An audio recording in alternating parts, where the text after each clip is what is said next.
My name is Adelita Husni. I am one of the 3 artists representing Italy at the Venice Biennial this year.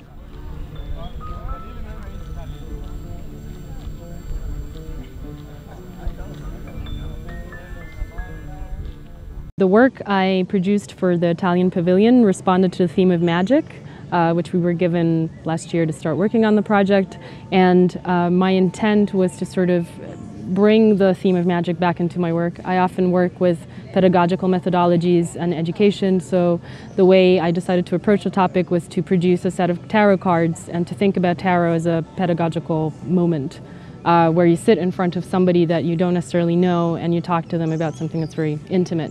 But of course the themes that we are addressing and the cards that I drew are talking about very sort of wider themes that aren't necessarily intimate, or could be. We're implied in them, but they're generally themes like colonization, vulnerability is another one of the cards. A card is called soil, another card is called dirt.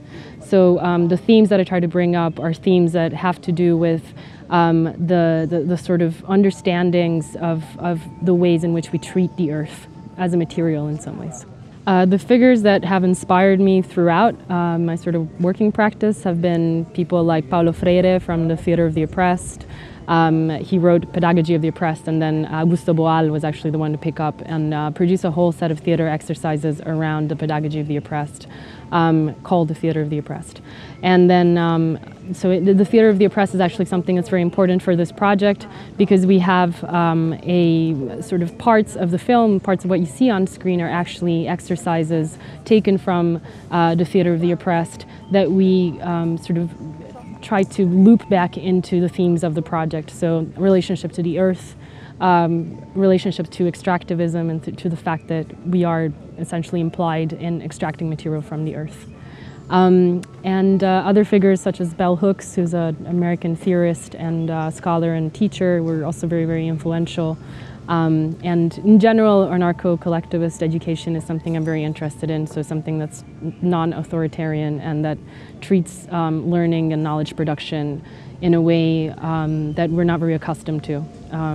Generally in schooling, you're given grades, you're given subjects, and in anarcho-collectivist schooling, the idea is to produce like a critical consciousness in a person rather than give them the tools to become a sort of perfect neoliberal subject. A school in the 21st century would probably not be called a school.